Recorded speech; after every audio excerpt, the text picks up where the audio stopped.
Happy Free Agent Friday. We are finally here, but we're going to look at free agency from a different lens. We've talked about needs. We've talked about players.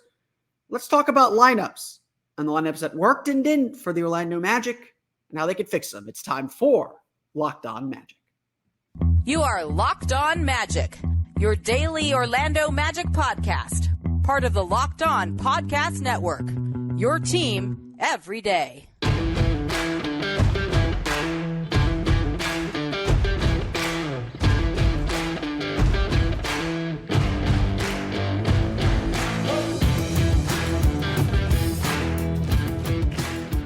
And you are indeed Locked On Magic. Today is June 30th, 2023, the season finale of Locked On Magic. Season 8 on the way next. NBA calendar flips July 1st. That's how I delineate seasons. My name is Philip Rossreich. I'm the expert and site editor over at OrlandoMagicDaily.com. Of course, follow me on Twitter at PhilipRR_OMD. On today's episode of Locked On Magic, we're going to take a look at free agency through a different lens. We've talked a little bit about the team needs throughout the course of this offseason. We've talked a little bit about players to target. We'll hit some of those targets again here. But I want to take a look at this through the lens of lineups that work, the Magic's most used lineups specifically, and what worked and what didn't, and perhaps why and how to fix it. We'll get to that coming up here in just a moment. First, I want to thank you again for making Locked On Magic part of your day every day, no matter when you listen to us, whether it's first in the morning, whether it's right when we upload.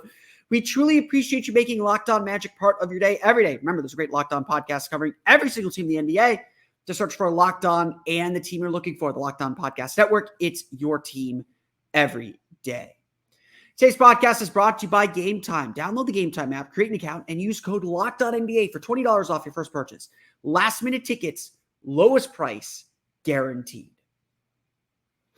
Before we start talking about lineups that didn't work and talking about how to address some of the needs of those lineups in free agency, we have to address the bigger news of the day. And maybe I didn't tease it appropriately enough. I'm going to make him the banner headline, so you'll know it's coming. But the Orlando Magic announced on what day was it? Thursday. The Magic announced on Thursday that they have picked up the team option on Goga Bitadze's second year of his 2-year contract.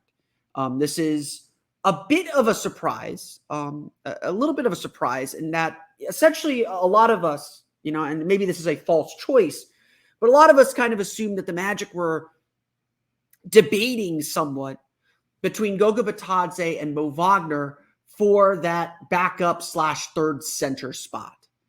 That this was a debate, and I think a lot of us, myself really included, were maybe leaning toward Mo Wagner as the option just because the Magic needed so much offense, and there's just a familiarity there and all that. The Magic retaining Goga Bitadze does not mean that Mo Wagner's immediately gone. It does mean, however, that the Magic don't have a lot of roster space. Yes, they cut Michael Carter-Williams and Admiral Schofield free. They didn't pick up their team options. Those two spots are taken up by Anthony Black and Jet Howard.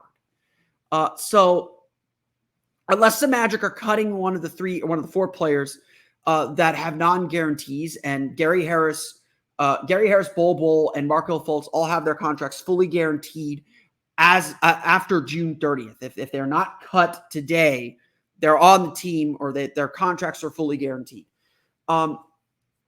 Keeping Bitadze becomes a bit of a limiting factor now as we look ahead to free agency. We weren't expecting the Magic to be super active anyway, but we did expect them to inject some new blood, and certainly looking to help bolster their front court, I think, was a big thing that we've expected to see happen. Now the imbalance of the roster feels a little bit heavier. Goga Bitadze, look, first off, had a fantastic run with the Orlando Magic last year. He was really, really awesome. And a guy that earned his keep, took this opportunity, took a second chance at the league, took every bit of the opportunity and grabbed it. By the end of the season, Jamal Mosley was essentially picking between, do I need Goga Bitadze's defense or Mo Wagner's offense in this game? And more often than not, he was leaning on Bitadze's defense. Bitadze's defensive numbers are actually really incredible to look at. And yes, very, very small sample size, so let's not read too much into it. but they are still impressive nonetheless for the minutes that he did get. Bitadze, his averages aren't anything super impressive, about 5.8 points per game, 5.2 rebounds per game, and 15 minutes per game. That's a double-double pace, so that part is impressive. But his defense was really the impressive thing. Opponents shot 52.5% at the rim against Bitadze in his time with the Magic, according to data from Second Spectrum. Jonathan Isaac was the only player with a better mark there. So Bitadze was a very good rim protector. Additionally, the Magic had a 104.8 defensive rating with Bitadze on the floor. Again, the Magic were only better defensively with Isaac on the floor compared to Bitadze with a plus 2.9 net rating. Further, our friends at Basketball Index have some more fun defensive stats. Opponents shot 9.6 percentage points worse at the rim than expected against Bitadze. And Bitadze ranked in the 99th percentile in the league with 1.08 rim points saved per 75 possessions. The Magic need rim protection. While Bitadze is not a typical above-the-rim rim protector, which personally I do think is a little bit of a concern for the Magic, that is something I think they will need. And look, Jonathan Isaac could do that a little bit. Bol at his best could do that a little bit. But Orlando was a really poor rim defense team last year. According to data from Second Spectrum, the Magic were 27th in the league in defensive field goal percentage at the rim last season. Now, I will point to this. The Magic were top 10 in the league in points allowed in the paint per game last season. Just because they weren't a great rim protection team doesn't mean they weren't a good paint protection team. They weren't good at stopping teams from getting points in the paint. Orlando, of course, after December 7th, was sixth in the league in defensive rating at 113 points allowed per 100 possessions. This team can be a very good defensive team.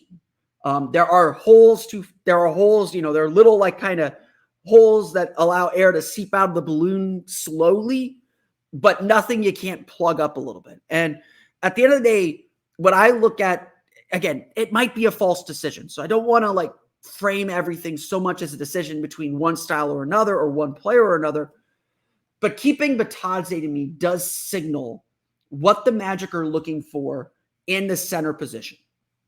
It does signal to me what their values are. And I think back to draft night. Yes, I still think about draft night a week ago.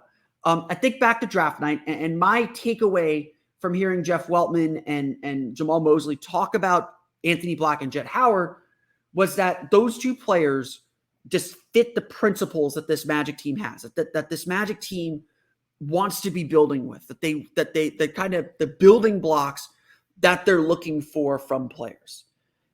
They are thinking about these little things. And I think that's important. And when you look at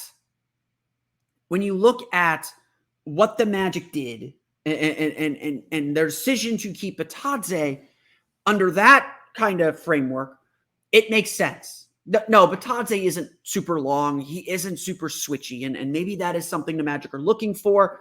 You know, I'm going to post a free agent power rankings on OrlandoMagicDaily.com on Friday afternoon. I have Trey Lyles pretty high on my list right now. I kind of think Trey Lyles is someone like Trey Lyles is the target for the Orlando Magic. And is the kind of player Magic looking for to kind of supplement not only the center position, but to be able to play multiple positions as well. But Bitadze, though, as a rim protector, as a defense-first player, fits so much of what the Magic are trying to do. He does so many of the things the Magic want to be able to do. And to me, that is what this is a statement of. Yes, the Magic need to improve their offense. Yes, we're going to get into that here in a second, how the Magic get better. And I think in some ways the Magic have. They've accomplished some of their goals. But at the end of the day, the Magic have core principles. And when it comes to preparing for the season, when it comes to the building blocks of this team, the Magic are sticking to those core principles. And I think that's ultimately why they decided to keep Goga Bitadze and make him this kind of an option. When we come back, we will chat about the lineups that worked for the Orlando Magic and how to make them a little bit better, or what that says about how the Magic need to build and look in free agency. We'll get to that coming up here in just a moment. But first, it's time for a quick word from our friends over at PrizePicks. Daily fantasy games can be really, really difficult. You get into these large player pools. They have these complicated salary cap systems. You're not even sure what the point system is to get the points that you need to win. I remember I was playing daily fantasy with, just kind of friendly competition with my dad, and I knew a lot about the NBA, and I was just like, I have no clue what wins in this. And anyways, I'm in these competitions, and I'm just hoping to get my money back.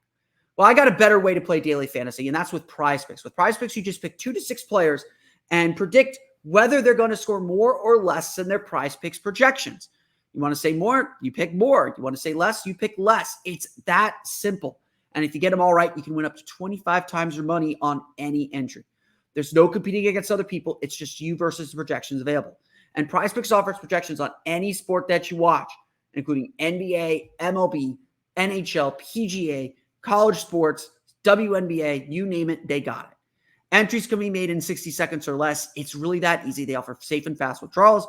They're currently operational in more than 30 states, including here in Florida, as well as Canada. Download the PrizePicks app or go to prizepicks.com to sign up and play daily fantasy sports. First-time users can receive a 100% instant deposit match of up to $100 with promo code LOCKEDON. If you deposit $100, PrizePicks will give you $100. If you deposit $50, PrizePicks will give you $50. Don't forget to enter promo code LOCKEDON and sign up for an instant deposit match of up to $100.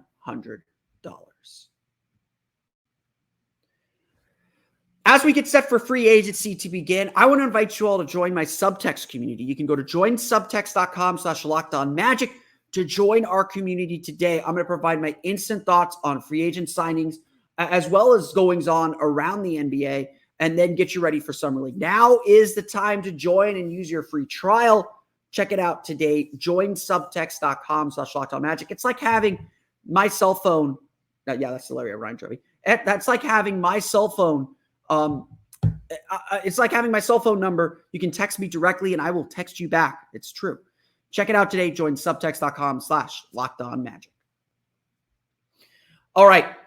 The way I want to look at free agency today, and it's not so much to look specifically at free agency, because I want this episode to last maybe a little bit longer than the 12 hours we have before the 12 or so hours we have before the starting gates open and chaos reigns over the NBA. And, again, I think I said this yesterday. I'm not in the business of predicting trades. Trades happen. We're often way behind on where the teams are actually at. So I'm not here to predict trades. A trade very well could happen. There's this huge logjam in the backcourt. I think Orlando still needs to make some front court moves. There is definitely the condition. We are in a trade warning. We're not in a trade watch. Or is it? No, we're in a trade watch. Sorry. Watch is when you have the conditions for a taco. Warnings mean you're eating tacos right now. If you know that meme, you know that meme. We are in a trade watch for sure, where the conditions for a trade certainly exist. And again, the Magic, now with the Bitadze signing, went from about $23.6 million to $21.9 million in available cap room. They still have cap room. Don't get it wrong. They can still go out and make some big signings if they want to. But I think very clearly, unless the Magic cut Gary Harris, they're not going after big fish. And again, I don't anticipate that happening. I think Gary Harris is too valuable of a trade chip to let go. Gary Harris, honestly, and that's a great place to start with this, I want to look at lineups because that'll tell us where the holes still are on this roster and what this team is trying to do. So we're going to look back to look forward here. And Gary Harris is actually a great place to start because Gary Harris is a real key part of several lineups that the Magic have, but also a player that sometimes is hard to fit in. And we'll talk more about that in our next segment. But let's start with the Magic's most used lineup, and that was the starting lineup. Markelle Fultz, Gary Harris, Franz Wagner, Paolo Banchero, Wendell Carter. They had a 113 offensive rating, 111.6 defensive rating, plus 1.4 net rating in 570 minutes. Defense was stellar. Offense was okay, not great. Still near the bottom. I think it's still inside the bottom 10, but not far from getting out of the bottom 10. the Magic need some offense. And look, a lot of lineups, when you break it down, when you just kind of break down the numbers a little further, a lot of the Magic's lineups that have Paolo Banchero in it, for as good as he is a rookie. He made a lot of mistakes. He was sometimes a big drain on the offense. And I don't think a lot of us want to talk about it because it's not a problem. That's what we expected. Rookies are bad.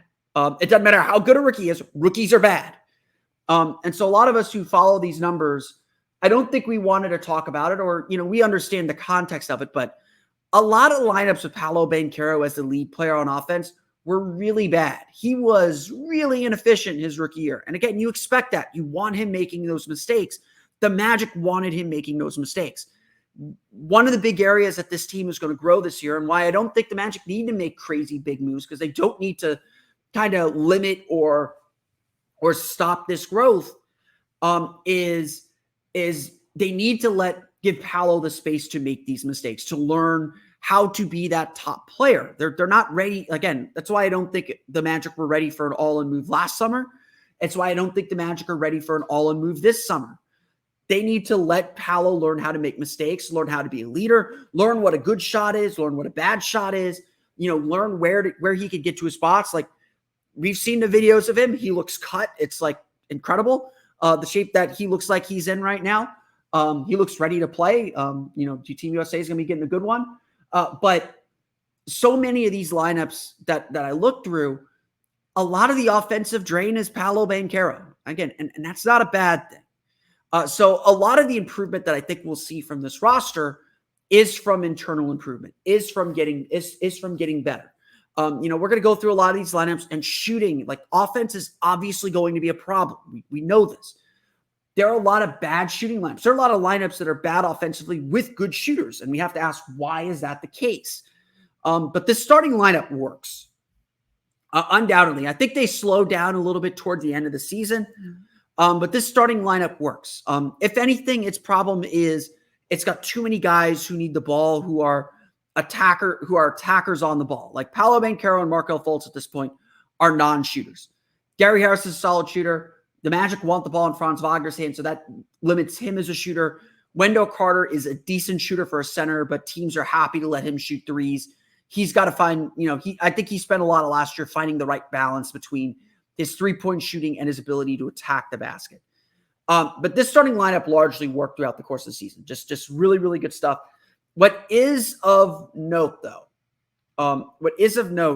is that the Magic were better with Jalen Suggs in the lineup. If you take Gary Harris out and put Jalen Suggs in 58 minutes, that lineup was plus 11.3 points per one possession. So the offensive rating shoots up to 113.7, which, again, isn't like earth-shattering, but it's good.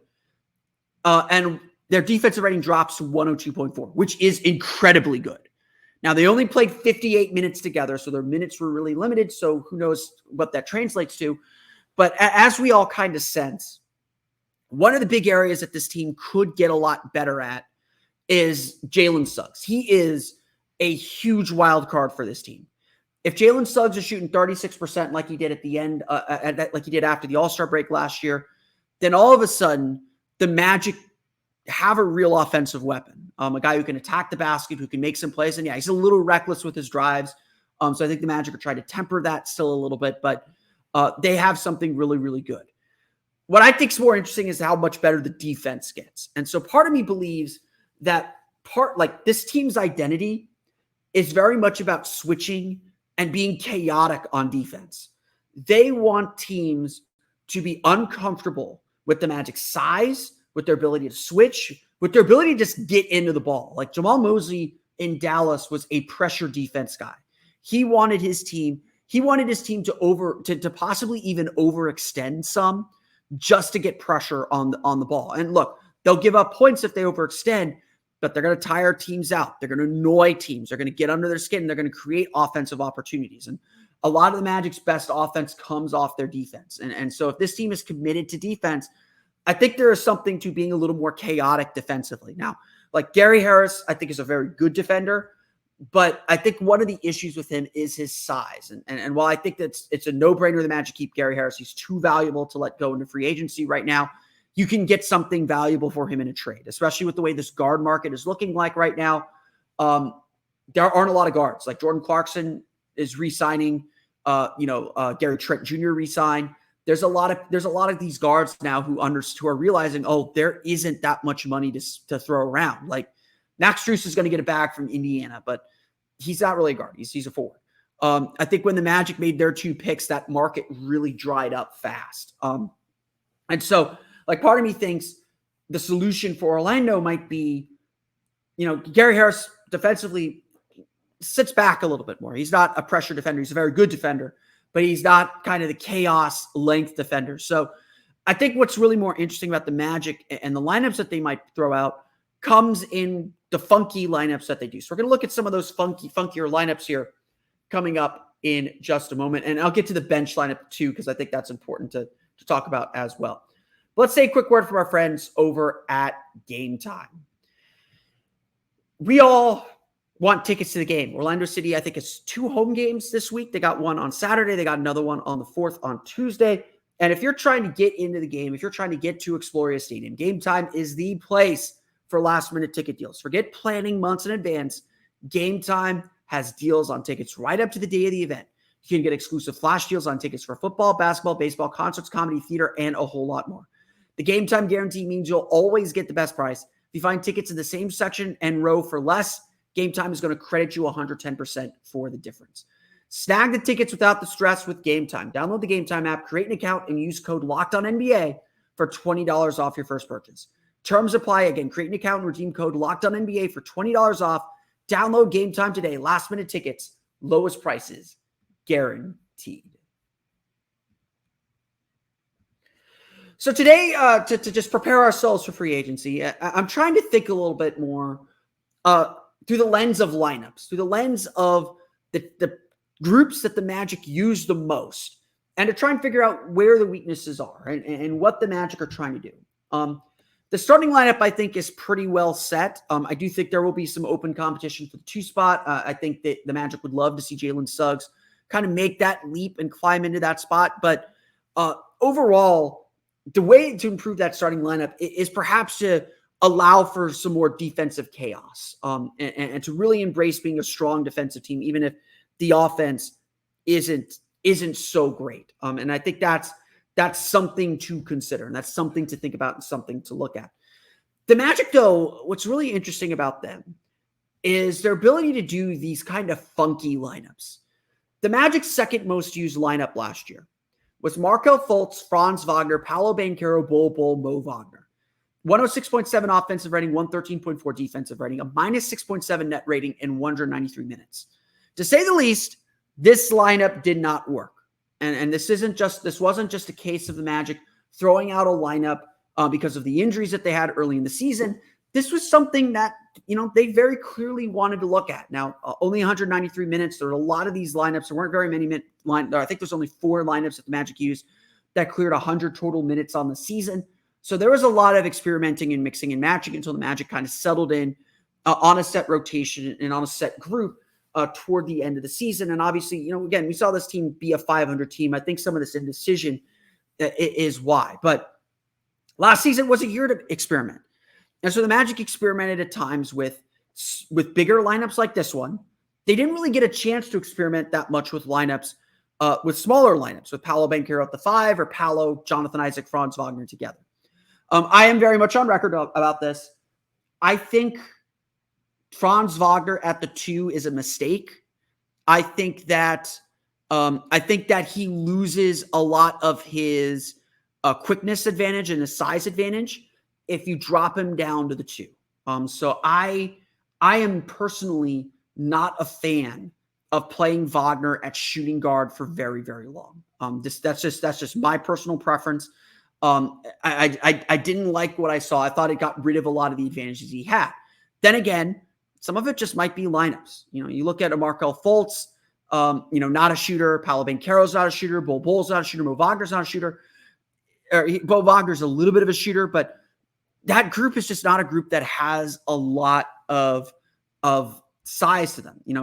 Or it has a lot of size, but it doesn't have a lot of kind of versatility to them. I don't know how you fix that. Do you go with Jonathan Isaac instead of Bol? Do you go with Jonathan Isaac instead of Mo Wagner? If Wagner's out of the picture, how do you create spacing with these big lineups? I think there's something there to try. Obviously the Magic drafted in Anthony Black, not a shooter, but he's a big guard, so they can go 6'7" and taller with all 5 of their guys if they really want to be good. But again, this group wasn't great defensively either. 113.4 defensive rating. Maybe you throw in Goga Bitadze instead of Mo Wagner, you get there. But finding shooting with size is really difficult. And I don't know if there is a clean option to that in free agency. Is there a 5-out center that makes sense in free agency? Would going with Jet Howard and having Franz or Paolo run the point full-time work? I don't know.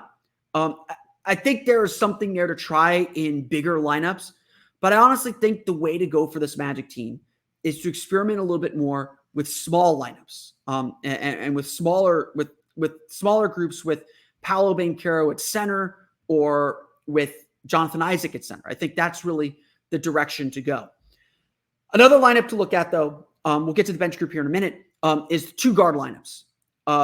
Magic's supposed to use 2-guard lineup, 97 minutes, Markelle Fultz, Cole Anthony, Gary Harris, Paolo Banchero, Wendell Carter, 110.4 offensive rating, 119.3 defensive rating.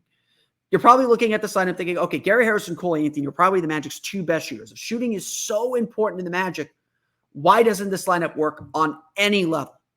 And I think ultimately it comes down to size. When the Magic goes small, and this is small for the Magic, when the Magic goes small with these 2-guard lineups, they need size still on the wings. Markelle Fultz, Cole Anthony, Gary Harris are just too small to be disruptive defensively. And Paolo Banchero is just not a good enough defender to kind of cover things in the paint alongside Wendell Carter. Luckily, I think the Magic have kind of addressed this need.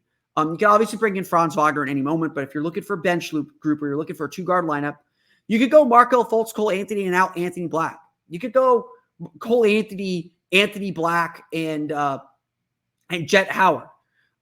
The Magic have the ability to mix and match size now at the guard position. And so I hope that helps you understand a little bit why going with Jet Howard and Anthony Black isn't creating the log jam that maybe you think it is. It creates choices. Don't get me wrong. It creates decision points. It's forcing the Magic to make some decisions where some guys are going to be left out of the rotation, or some guys' minutes might be decreased to make room for everybody. But you have all these choices now. The Magic like these 2-guard lineups. This wasn't the only one that they tried with Markelle Fultz and Cole Anthony together. They really wanted to try this out. They just need a little bit more size at the 3, I think. I don't think Gary Harris works with that group at the 3. You could take out a Markelle Fultz now and put in an Anthony Black, and he can be your lead ball handler. And he's 6'7", 6'6". He can guard some of these bigger wings, so you're not losing that much size on the perimeter. I know this is supposed to be a post focused on free agency, but a lot of these kind of questions, and again, a lot more of my questions about the front court now and just establishing a stronger front court rotation. And so much of this is about Paolo getting better, Franz getting better, Jalen getting better. The Magic can now can now kind of mix and match and find the combinations that work with their backcourt. And look, obviously, guys are going to have to improve. Like Anthony Black has to be a better shooter than he was in college. Jet Howard is a real option for a lot of these lineups because shooting solves everything. Shooting fixes so many things on this team. And it wouldn't surprise me if the Magic do look to add another shooter that can play the 3 or the 4. Like, before Harrison Barnes signed his extension, I thought Harrison Barnes would be a really interesting concept for this team. I didn't think he'd be the right fit. I think he'd probably be too costly for Orlando. I don't think he'd want a bench role, but that idea makes some sense to have another kind of stretch 3-4 like a Harrison Barnes.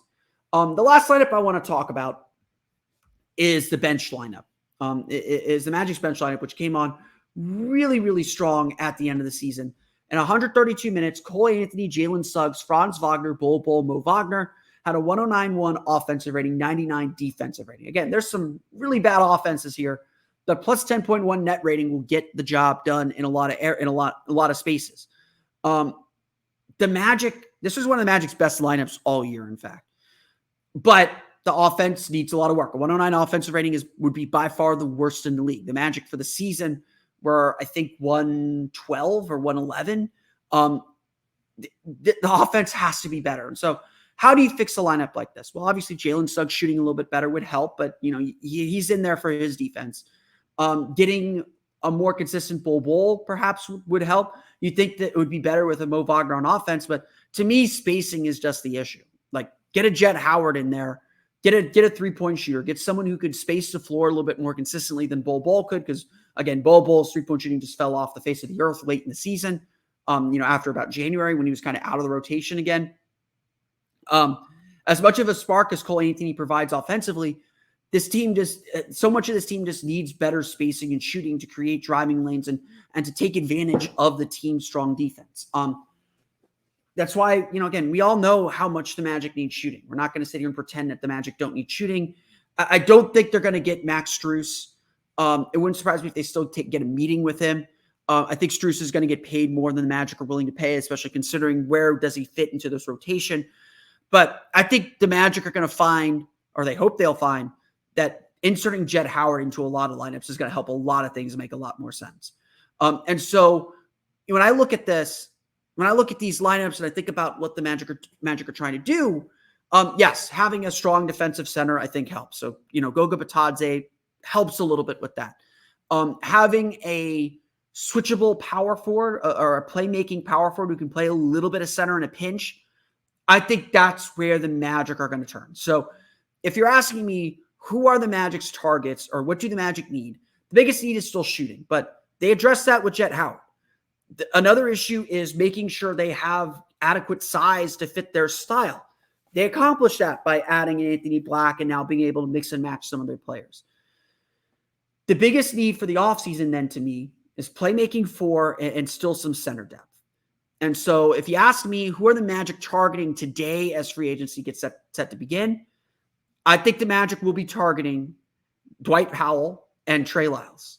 That is who I would be looking at. I think those guys fit a lot of the kind of underneath needs that the Magic have, under the surface needs that the Magic have. And I think that will help this team take steps forward. And just add some depth, add some quality veteran depth to the team. I will again grant, I'm not in the business of predicting trades. I don't know what's out there. The Magic are so super quiet, but there are the conditions for a trade here. The Magic cannot play all their guards. They probably need to relieve that logjam. They don't have enough roster spots, I think, to fill all the needs that they have this offseason in free agency. It would not surprise me if we see a trade in the next 24 hours or the next or sometime in this free agency season. Would not surprise me if that is something that is in the works. It could be something that, they're keeping Gary Harris to trade him. Would not surprise me. It's not what I would do, but it would not surprise me. I think this team I think we are under a trade warning, to use the weather parlance, because the conditions are there that this team probably does need to consolidate a little bit or to swap a small for a big to kind of complete this roster. But we'll see what ultimately happens. Free agency opens today at 6 p.m. Eastern time. But that's going to do it for me today. I want to thank you all again for listening to today's episode of Locked On Magic. Of course, find me on Twitter at @PhilipRR_OMD. Subscribe to the podcast on Apple Podcasts, Stitcher, TuneIn, Himalaya, Google Play, Spotify, Odyssey, and all the places to podcast to your podcast-enabled listening device. For the latest on the Orlando Magic, be sure to check out OrlandoMagicDaily.com. You can follow us on Twitter at OMagicDaily. That's where you should go for all your updates on free agency. We will have, if the Magic do anything major in free agency, we'll have quick reactions here on the pod. Thanks to the friends from the Locked On NBA podcast network. We'll have a complete recap of the first couple of days of free agency on Monday's episode of Locked On Magic. So definitely subscribe and tune in for that. But until then, happy free agency, everyone. Happy NBA New Year. For Orlando Magic Daily and Locked On Magic, this has been Philip Rossman-Reich. We'll see you all again next time for another episode of Locked On Magic.